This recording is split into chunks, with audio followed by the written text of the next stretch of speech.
Welcome students. RBSC board exam 2024 कक्षा 10th गणित subject का ये मॉडल पेपर आपके लिए बहुत ही महत्वपूर्ण है।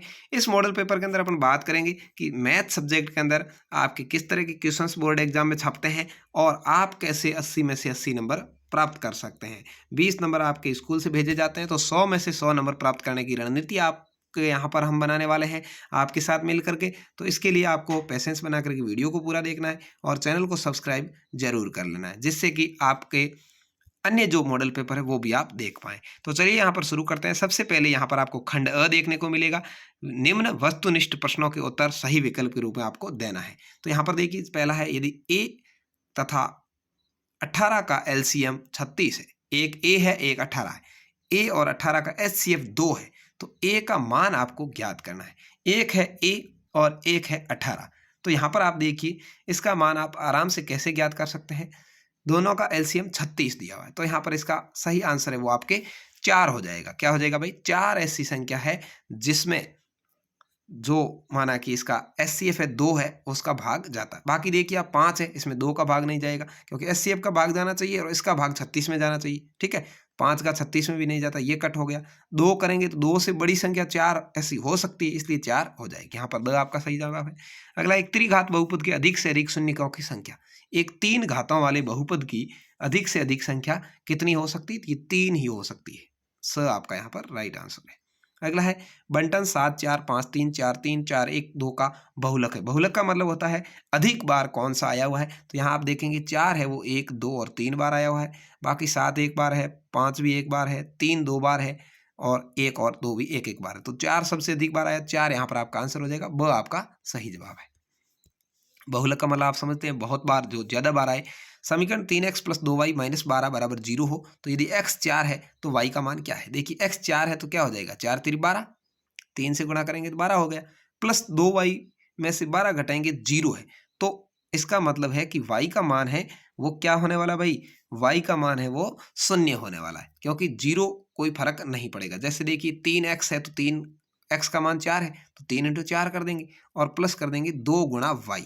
तो यहाँ पर देखिए 4 3 12 तो यही हो गया और फिर इसने -12 किया है, तो अब 12 में से 12 घटाएंगे तो पीछे क्या आ जाएगा? 0 आ जाएगा, ये जो आया हुआ है। तो इसका मतलब इसका तो मान कुछ है ही नहीं, ठीक है ना।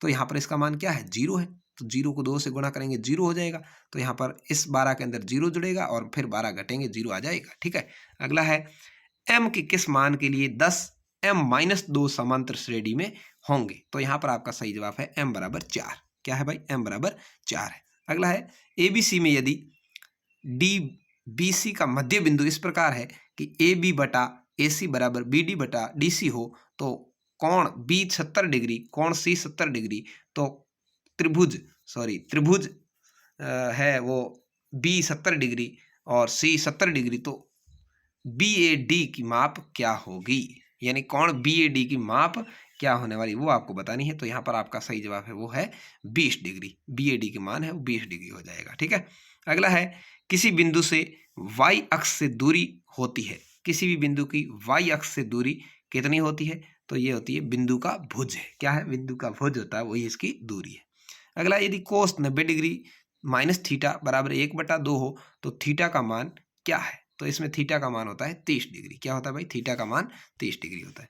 सूर्य का उन्नयन कोण ज्ञात करो जबकि एक व्यक्ति की परछाई व्यक्ति की ऊंचाई से √3 गुना हो। कितनी हो रही है? √3 गुना। तो यहाँ पर √3 का मतलब होता है 30 डिग्री। ठीक है, माध्य x, माध्यिका y और बहुलक z के बीच संबंध क्या है? तो इन दोनों के बीच संबंध है भाई x - z = 3 कोष्टक x - y। एक वृत्त के बाह्य बिंदु से, यहाँ पर आपका सही जवाब हो गया, एक वृत्त के बाह्य बिंदु से खींची गई अधिकतम स्पर्श रेखाएं। एक वृत्त है, इसके बाह्य बिंदु से, यहाँ पर मान लो इसका बाहरी बिंदु है, इससे कितनी रेखाएं खींची जा सकती है? तो पर यहाँ पर देखिए बाह्य बिंदु से, अच्छा यहाँ पर ये इस तरह से है, एक है वृत्त और इसका एक कोई बाहरी बिंदु, इससे वृत्त पर कितनी रेखाएं खींच सकते हैं? तो 2 रेखाएं अधिकतम खींच सकते हैं। ठीक है, तो यहाँ 2 रेखाएं हो जाएगा। ब आपका सही जवाब है। अगला है, 2 बेलनों का आयतन बराबर है, उसकी ऊंचाइयों का अनुपात 1:3, उसकी त्रिज्याओं का अनुपात कितना होगा? तो इनकी त्रिज्याओं का अनुपात होगा वो होगा 3√3। क्या हो जाएगा? 3√3 हो जाएगा। अगला है, 10 सेमी त्रिज्या वाले वृत्त की एक जीवा वृत्त के केंद्र पर समकोण अंतरित होती है, तो जीवा की लंबाई कितनी है, तो जीवा की लंबाई होगी 10√2। ठीक है। अगला है एक पासे को फेंकने पर सम अंक आने की प्रायिकता। तो पासे पर कितने अंक होते हैं, 6 होते हैं, उसमें से 3 सम होते हैं, तो 3/6, 3/6 को यदि काटेंगे तो आएगा 1/2। क्या आ जाएगा, 1/2 आ जाएगा। स आपका सही जवाब है। अगला है समांतर श्रेणी ए 3a 5a का nवां पद है, यानी अंतिम पद है, तो ब में होगा इसका सही जवाब a 2n-1। क्या है, 2n में से 1 घटा दो और a से गुणा कर दो, ये इसका अंतिम पद होगा। ठीक है। इस तरह से आपको यहाँ पर 15 जो ऑब्जेक्ट टाइप क्वेश्चंस मिलेंगे, इस तरह की छाननी आपको बनानी है और इसके अंदर अ ब स द ऐसे जो भी सही हो वो भर देने हैं। ठीक है। इसके बाद में यहाँ पर आपके रिक्त स्थान वाले सवाल आएंगे। एक समांतर श्रेणी का प्रथम पद P और सारवंतर Q है, तो उसका 10वां पद क्या होने वाला है, तो इसका होना चाहिए क्या, वही जो ऊपर सूत्र दिया हुआ था P + 9Q। क्या है, P + 9Q। अब आप कहेंगे सर पद 10वां पूछा है तो 9 क्यों, क्योंकि एक तो ये प्रथम पद हो गया P। ठीक है, इसलिए यहाँ 9Q आएगा। एक अंतिम पद में से आपको घटा देना है। ठीक है। अगला है यदि साइन थीटा कॉस थीटा, तो यहाँ पर देखिए 0 थीटा बड़ा है और 90 डिग्री बड़ा है, तो कोण थीटा का मान क्या है, तो इसका मान होगा 45 डिग्री। क्या होगा भाई, 45 डिग्री होगा। ठीक है। अगला है लंबवर्तीय बेलन वह समपार्श्वाकृति है जिसका आधार एक वृत्त होता है। क्या होता है भाई, वृत्त होता है। ठीक है। बारंबारता बंटन के माध्यम माध्यिका और बहुलक के बीच क्या होता है भाई, बहुलक 3 माध्यिका -2 होती है। ठीक है। क्या होता है, बहुलक बराबर 3, या आप ऐसे लिख सकते हैं 3 - 2 बराबर माध्य होता है। अगला है बंटन 4, 10, 5, 9, 12 का माध्य क्या है, तो इन सबको मिला करके 5 का भाग दे देंगे तो इसका माध्य आ जाएगा 8। किसी वृत्त की 2 त्रिज्याओं और एक चाप से घिरे हुए क्षेत्र को वृत्त का क्या कहते हैं भाई, त्रिज्यीय खंड कहते हैं। किसी वृत्त की 2 त्रिज्याओं, यहाँ पर देखिए कोई वृत्त है, इसकी 2 त्रिज्या है इस तरह से, इससे और एक चाप से घिरा हुआ है, ये यहाँ पर ये इसका घिरा हुआ है, इसको क्या कहेंगे, त्रिज्यीय खंड कहेंगे। क्या कहेंगे, त्रिज्यीय खंड। ठीक है। इस तरह से आपको लिखना है त्रिज्यीय खंड। अगला है संख्याओं 1, 2, 3 रिक्त स्थान 15 से यादृच्छिता 4 का एक गुणज चुने जाने की प्रायिकता क्या है, यानी इसमें से 4 के कितने गुणज हो सकते हैं, तो इसमें हो सकते हैं 1/5। क्या हो सकते हैं भाई, 1/5 हो सकते हैं। अब आता है अति लघुत्रात्मक प्रश्न, अभाज्य गुणनखंड विधि द्वारा 12, 15, 21 के एचसीएफ और एलसीएम ज्ञात करने हैं। तो आप इसके एलसीएम और एचसीएफ जब इस तरह से ज्ञात करेंगे 12 के, 15 के और 21 के, तो आपका एचसीएफ है वो आ जाएगा 3 और एलसीएम आ जाएगा 420। ठीक है। यहाँ इस तरह से आप इसको ज्ञात कर लेना ऐसे छाननी बना करके, तो एचसीएफ आपका 3 आएगा, एलसीएम 420 आ जाएगा। अगला है यहाँ पर एक द्विघात बहुपद ज्ञात करना है जिसके शून्यकों का योग और गुणनफल क्रमशः दी गई संख्या है -1/4, यानी उसका गुणनफल है जो योग है वो है -1/4 और गुणनफल है वो है 1/4। ऐसे दो समीकरण ज्ञात करने हैं। तो आपको यहाँ पर लिखना है a बराबर 4 होगा और b बराबर होगा 1 और c बराबर होगा 1। ठीक है। और इसका जो द्विघात बहुपद आपके बनेगा वो बनेगा 4x² + x + 1। ठीक है। ये यहाँ पर आपके उत्तर हो जाएगा। ठीक है। अगला है देखिए एक संख्या x का दोगुना y से 24 अधिक है, इस वाक्य को प्रकट करने वाला आपको समीकरण बनाना है। क्या पूछा है देखिए, x का दोगुना है तो क्या हो जाएगा 2x, y से 24 अधिक है तो -y, इसमें से y घटा लें तो उत्तर क्या आएगा, 24 आएगा। ठीक है। ये हो जाएगा x का दोगुना यानी 2x, y से 24 अधिक है, अधिक है मतलब y क्या है, कम है, तो -y और बराबर 24। ये आपका समीकरण बन जाएगा 2x - y बराबर 24। इस तरह से आपको लिखना है।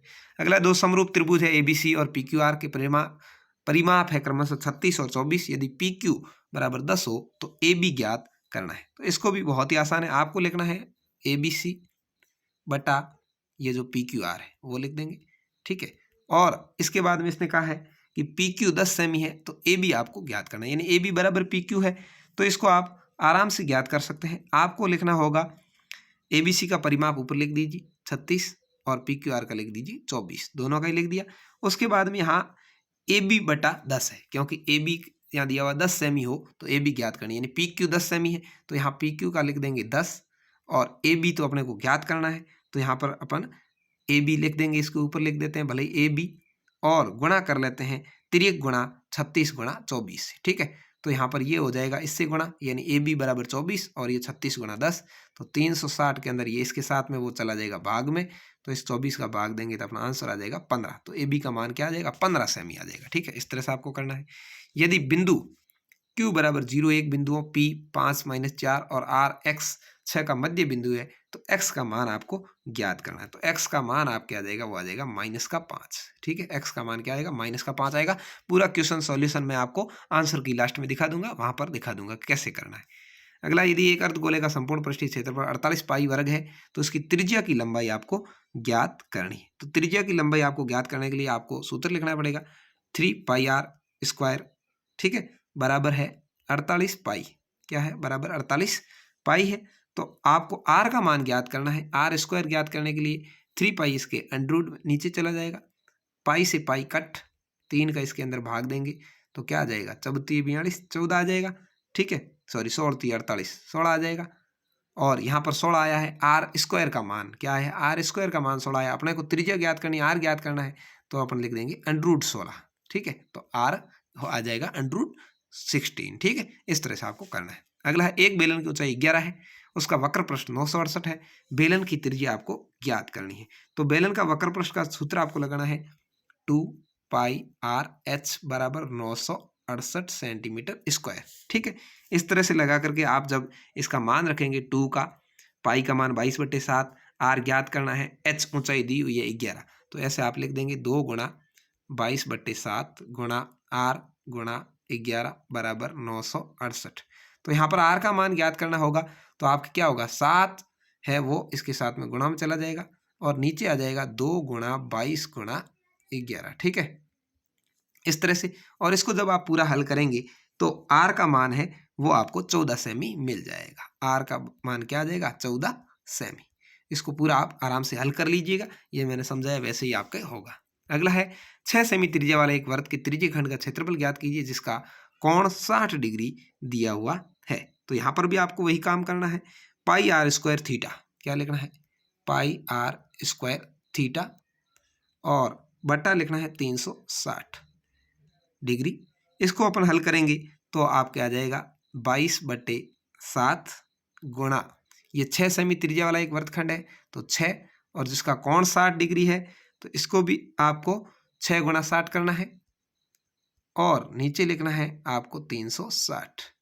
यहाँ पर 0 से ये 0 कट जाएगा, 6 से ये 6 36, 6 से ये 6 भी कट जाएगा, 22 को 6 से गुणा करके आप 7 का भाग देंगे तो आपका आंसर आ जाएगा 18.857। ठीक है, ये आपके आंसर आ जाएगा। ठीक है, इसके पीछे आप सेंटीमीटर स्क्वायर लिख देंगे, तो इस तरह से आपका क्वेश्चन हो जाएगा। अगला, एक चिमनी के आधार से 200 मीटर दूरी से उन्नयन शिखर का उन्नयन कोण 60 डिग्री है, चिमनी की ऊंचाई आपको ज्ञात करनी है, तो आपको tan थीटा का मान रखना है। किसका रखना है भाई, tan थीटा का मान, tan थीटा 60 डिग्री। ठीक है, tan 60 डिग्री का मान रखना है क्योंकि यहाँ 60 डिग्री दिया हुआ है।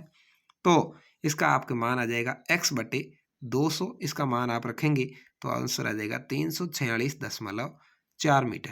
ठीक है, क्या आ जाएगा, 346.4 मीटर आपका आंसर आ जाएगा। अगला, किसी स्तंभ की चोटी का 49 समतल बिंदु पर स्थित बिंदु 15 डिग्री है, स्तंभ की ओर से 100 मीटर चलने पर 29 30 डिग्री हो जाता है, स्तंभ की ऊंचाई आपको ज्ञात करनी, तो इसका आपको मान रखना पड़ेगा sin 30 डिग्री का। ठीक है, और इसका मान रखेंगे आप, तो आपके ये 100 मीटर चलने पर है तो 100 का गुणा कर देंगे, sin 30 का मान होता है 1/2 से। ठीक है, तो क्या आ जाएगा, 50 मीटर आ जाएगा। तो स्तंभ की ऊंचाई है वो 50 मीटर है। ठीक है, सिंपल सा है, sin 30 का मान को आपको जो मीटर चले हैं वो उससे गुणा करना है। तो इस तरह से 10 छोटे छोटे एक एक नंबर वाले क्वेश्चन आते हैं। इसके बाद में आपके बड़े क्वेश्चन आएंगे, इनका आंसर है मैं आपको उत्तर कुंजी के अंदर बताने वाला हूँ, तो वीडियो के अंत में आपको मिल जाएगी। यहाँ पर दर्शाइए 5 - √3 एक अपरिमेय संख्या है। ये आप एक बार क्वेश्चन देख लीजिए, मैं जल्दी जल्दी इसको आगे बढ़ा देता हूँ, इसके बाद मैं आपको इसकी उत्तरमाला दिखाऊंगा। ये क्वेश्चन नंबर 7, ये 8, 9, इसकी उत्तरमाला आप जरूर देख लें जिससे कि आपको ये सवाल समझ में आ सके। ये सभी सवाल वेरी इंपॉर्टेंट है, इनको आप अच्छे से तैयार कर लें, परीक्षा में आपको ऐसे ही क्वेश्चंस देखने को मिलेंगे। ये क्वेश्चन नंबर 13 है, 14 बंटन वाला। उसके बाद ये 15 ताश के पंतों वाला जो प्रायिकता का क्वेश्चन है, बहुत ही सिंपल है, खंड स में अथवा में आएंगे, दोनों में से कोई एक आपको करना है। आराम से बहुलक वाला भी देख लीजिए। ये जो अंतिम पद वाला श्रेणी समांतर श्रेणी वाला, यहाँ पर आपको ये 18 नंबर क्वेश्चन मिल जाएगा। इसके बाद आपके क्वेश्चन नंबर 19 मिलेगा आपको। यहाँ आपको खंड द मिलेगा, यहाँ पर आप देख सकते हैं 20वां क्वेश्चन, ये अथवा में है। इसके बाद यहाँ पर आगे बढ़ेंगे तो यहाँ पर क्वेश्चन नंबर 21 आपको मिलेगा, अथवा में भी है। Question number 22 sine theta cos theta वाला। इस तरह से आपको ये 22 क्वेश्चन मिलेंगे। इसके आंसर की मैं आपको जल्दी से दिखा देता हूँ। ये आपको आंसर की दिख रही है, यहाँ पर ये मैं ऑब्जेक्ट टाइप क्वेश्चन आपको हल करवा चुका हूँ। ये छोटे क्वेश्चन रिक्त स्थान वाले भी हल करवा दिए हैं। ये क्वेश्चन नंबर 3 से लेकर के मैंने वैसे शॉर्टकट हल करवा दिए थे, आप इनको पूरा सॉल्यूशन देख सकते हैं। ये क्वेश्चन नंबर दूसरा, ये तीसरे का दूसरा, तीसरे का तीसरा, 2x - y = 24, ये चौथा, ये पाँचवा, छठा, सातवां और यहाँ पर ये 8वां नंबर क्वेश्चन। यहाँ पर देखिए 60 डिग्री वाले कैसे ज्ञात करना है त्रिज्यीय खंड का, ये 9वां और 10वां। तो इसके बाद में यहाँ पर खंड ब से यहाँ देखिए 4 नंबर क्वेश्चन को इस तरह से हल करना है आपको। ये इस तरह से देख सकते हैं। यहाँ क्वेश्चन नंबर 5 को हल करना है। क्वेश्चन नंबर 6 को ये रैखिक समीकरण का इस तरह से हल करेंगे। ये क्वेश्चन नंबर 7 को हल करिएगा। क्वेश्चन नंबर 8 को आप ऐसे हल कर सकते हैं। ये क्वेश्चन नंबर 9 का हल है। ये क्वेश्चन नंबर 10 आपको दिख रहा है। इसके बाद में यहाँ पर बढ़ेंगे आगे तो ये क्वेश्चन नंबर 11 है। क्वेश्चन नंबर 12 इस तरह से आपको हल करना है। क्वेश्चन नंबर 13 को इस तरह से हल करना है। ये क्वेश्चन नंबर 14 का आंसर आपको यहाँ पर दिखेगा, इस तरह से आप हल करेंगे। ये क्वेश्चन नंबर 15 ताश की पत्ते वाला प्रायिकता वाला बहुत ही सिंपल है। लाल पत्तों की संख्या 26 है तो 26/52 करेंगे तो 1/2 आ जाएगा। बादशाहों की संख्या 4 होती है, 4/52 करेंगे तो 1/13 आ जाएगा।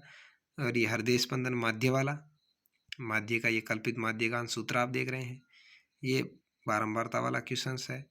इसके बाद ये क्वेश्चन नंबर 17 आपको दिख रहा है, अच्छे से आप देख करके इसको हल करना है। इसके बाद यहाँ पर ये अथवा का क्वेश्चन था श्रेणी क्रम वाला। उसके बाद यहाँ पर ये क्वेश्चन नंबर 18 और इसके बाद ये यहाँ पर ये अथवा का क्वेश्चन भी आप देख रहे हैं।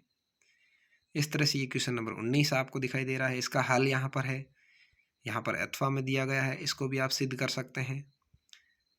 इसके बाद यहाँ खंड द के 20वां क्वेश्चन आएगा, यहाँ पर आपको इसका आंसर देना है।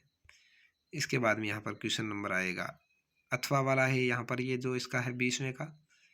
और इसके बाद में यहाँ पर आगे बढ़ेंगे तो क्वेश्चन नंबर 21 है एक्स मीटर वाला, ये अथवा में यहाँ पर है। ये पूरी उत्तरमाला मैंने आपको दिखा दी है। ये क्वेश्चन नंबर 22 की उत्तरमाला है और ये अथवा वाला क्वेश्चन है। तो इस तरह से आपको ये था मॉडल पेपर नंबर 5 जो मैंने आपको हल करवाया। 10 मॉडल पेपर ये हल करवाऊंगा, उसके बाद 4 स्पेशल पेपर आपके लिए मैंने बना करके रखे हैं जो मैं अपलोड करने वाला हूँ। इसके लिए आपको चैनल को सब्सक्राइब जरूर कर लेना है। धन्यवाद। जय हिंद। वंदे मातरम।